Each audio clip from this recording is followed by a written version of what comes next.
Muy buenos días. La idea principal que estamos recordando esta semana en torno a la historia del ciego sanado por Jesús, el ciego de nacimiento, es que Jesús puede dar vista espiritual a los ciegos que desean ver.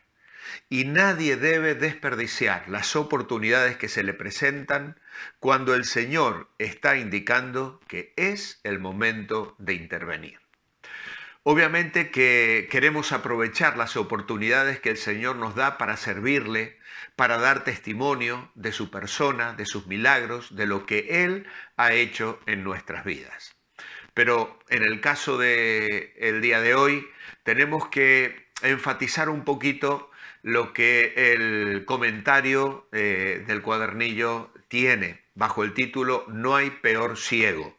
No hay peor ciego que el que no quiere ver. Ayer les decía que tenía un bosquejo interesante que dividía este capítulo en una intervención sanadora, en segundo lugar un interrogatorio serio y luego una iniciativa salvífica. Pues hoy nos vamos a dedicar a un interrogatorio serio, donde estos ciegos espirituales no quieren reconocer ni ver la obra maravillosa del Señor. También les decía que el bosquejo era interesante porque todos los apartados comienzan con una misma letra. Y hoy vamos a hablar de la extrañeza de los vecinos, del escepticismo de los fariseos, la entrevista con los padres, el enfrentamiento con el ciego y finalmente la expulsión del hombre sanado. Así que como veis son 5 apartados que comienzan todos con la letra E. La extrañeza de los vecinos, que fue un poco el tema de ayer. El escepticismo de los fariseos.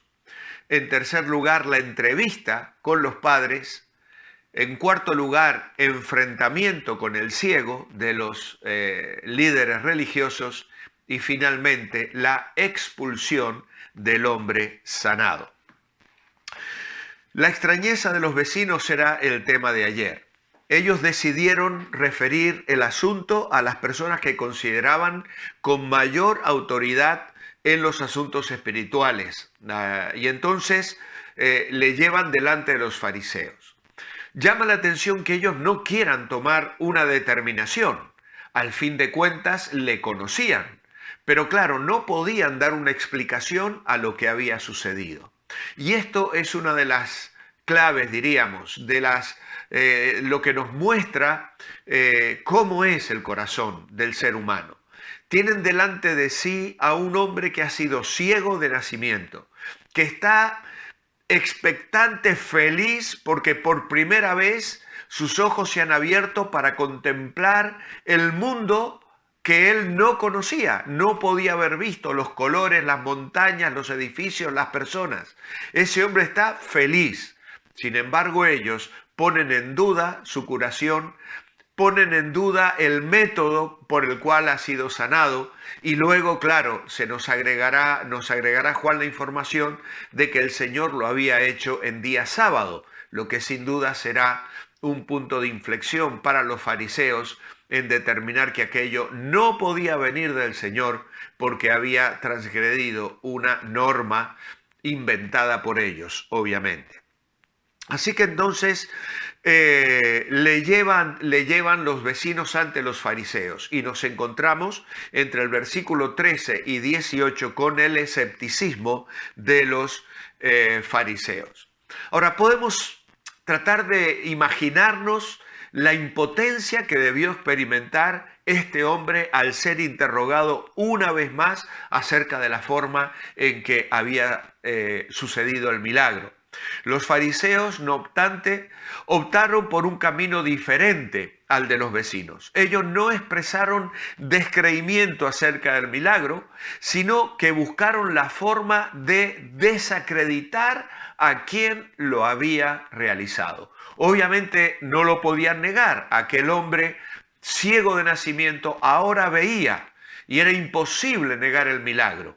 Pero ellos apuntan a la persona que había llevado a cabo este milagro. La insólita explicación de ellos era que no podía ser de Dios, porque el milagro se había llevado a cabo en un día de reposo. El testimonio del hombre que había sido ciego, no obstante, era muy fuerte y produjo división entre ellos. Lo que no lograban entender era que el obstáculo más grande para explicar lo ocurrido no se encontraba en los hechos que estaban juzgando, sino en la mente de ellos. Lentamente, en medio de la oposición y los cuestionamientos, se estaba gestando algo en el corazón del hombre que había sido sanado. Él discernía, se daba cuenta que la multitud de argumentos que utilizaban para desacreditar lo que él había vivido simplemente no podía proceder de Dios. Los judíos, obstinados hasta el punto de la estupidez, decidieron llamar a los padres para hablar con ellos, y el diálogo que sostuvieron con los padres se reproduce entre los versículos 18 al 23, un insólito encuentro que hemos titulado Entrevista con los padres. Hubiera sido razonable llamar a los padres para confirmar que el hombre que estaba delante de ellos realmente había nacido ciego. Se podría tratar de un impostor que hubiera inventado la historia, aunque difícilmente un embustero podría imitar el increíble asombro que seguramente ese hombre demostraba ante la maravilla de lo que había ocurrido al ver por primera vez el mundo que le rodeaba. Ese hombre estaría maravillado.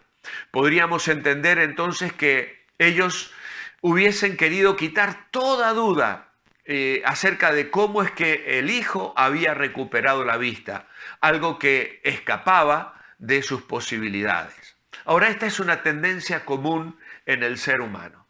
Todas las veces que hemos visto algún milagro del Señor, pues surgen personas que intentan encontrar una explicación lógica a lo ocurrido. Bueno, pero esto pasó porque fulano, porque sucedió esto, y nos cuesta realmente aceptar que el Señor pueda intervenir de una manera sorprendente y extraordinaria en nuestras vidas. Y la verdad es que hay milagros que precisamente lo son porque no pueden comprenderse. No pueden comprenderse. Milagros de sanidad. Hemos clamado al Señor por situaciones de personas que padecían una enfermedad y que de pronto desaparece. Y no hay explicación ni médica, ni lógica, ni ningún argumento que nos valga. ¿Por qué? Porque precisamente se trata de un milagro, algo que el Señor, Él ha hecho. Ahora, lo que sí se puede señalar con seguridad es la identidad del autor. Y en el caso de que los padres aún desconocieran esa información, en realidad descubrimos por qué estaban atados de manos y pies. Ellos dan una respuesta que busca distanciarse de lo que ha ocurrido. Es que había una ley que habían promulgado los fariseos, que si alguno se reconociera como discípulo de Jesús, sería expulsado inmediatamente de la sinagoga. Y entonces lo triste es que en lugar de unirse a la alegría de él y haber experimentado todo el beneficio directo de esa maravillosa bendición que su hijo había recibido, ellos recorren el camino de desentenderse del hecho. Confirmaron que era su hijo, que en realidad había nacido ciego, pero no se mostraron dispuestos a añadir ningún detalle adicional. ¿Por qué? Porque temían que los judíos le expulsaran de la sinagoga. Y este es el camino que generalmente eligen los opresores, los que no pueden aceptar que otras personas piensen de una manera diferente a ellos. La decisión de ellos estaba basado en el temor, y el miedo siempre nos impulsa a actuar defensivamente. Solamente aquellos que logran imponer su voluntad sobre el miedo logran la libertad de proceder de la forma correcta en cualquier situación. Quien se acerca a la persona de Jesús debería tener certeza de que tarde o temprano se va a presentar una situación que exigirá de ellos una decisión firme y que nos llevará a manifestar, a confesar abiertamente nuestro compromiso con Él, u la opción de retroceder. Solamente los que se manifiestan firmes van a experimentar crecimiento en la relación personal con el Señor. Las otras opciones, indudablemente, van a ser un paso en la dirección equivocada. Sentir que hemos negado al Señor, que no hemos confiado completamente en Él. Y entonces viene el enfrentamiento con el ciego curado, versículos 24 al 33. Como los padres no ofrecen mayor información, tienen que llamar al ciego y otra vez le dicen, da gloria a Dios. Nosotros sabemos que ese hombre es pecador. Y esto ya nos produce cierto fastidio porque otra vez vemos que estas personas no dejan al ciego en paz y le presionan para que reniegue. ¿Qué estaban esperando que él dijera? El milagro es una realidad, pero obviamente procede de un pecador porque lo hizo en día sábado. ¿Qué esperaban? ¿Que aquel hombre buscara la manera de regresar otra vez a su condición de ceguera en la que había vivido toda su vida? No esperamos que los legalistas muestren compasión hacia los demás, ni se regocijen de la bendición que otros reciben. Esto es así, me lo he encontrado siempre. Incluso dentro de la iglesia, los legalistas no se gozan en las bendiciones del Señor. El legalismo nunca se goza de la bendición de la salvación de almas, ni de ver a otros alabando al Señor y gozándose. Me he afligido tantas veces en mi ministerio personal, incluso en visitas donde hermanos me han expresado su molestia de ver a otros hermanos gozándose en la presencia del Señor o compartiendo algo especial con la iglesia. Eso es de su vida, eso es algo privado, que se lo callen para ellos. El legalista no tiene la capacidad de gozarse cuando el Señor bendice a otras personas, ni acompañar en ese gozo de la adoración libre. Está tan sujeto a las normas, a que todo debe hacerse así, a que hay que ir vestido de cierta manera, a que hay que utilizar ciertas palabras, a que no podemos tener una expresión diferente ni derramar una lágrima en la presencia del Señor. ¡Cuánta tristeza! Y cuánta adoración ha sido impedida precisamente por legalistas cuyo gozo estaba tan enterrado que era imposible encontrarlo en ningún rincón de su vida. Y cuánto daño ha hecho al Evangelio la gente llena de legalismo que abarrota los bancos de nuestras iglesias. Oh, que el Señor nos libre de esta situación. Finalmente, este hombre es expulsado. En el versículo 34 vemos la expulsión del hombre sanado. Entrar en contacto con Jesús es abrir la puerta a la persecución. Y esa persecución, a veces lamentablemente, no vendrá solo de fuera de la iglesia.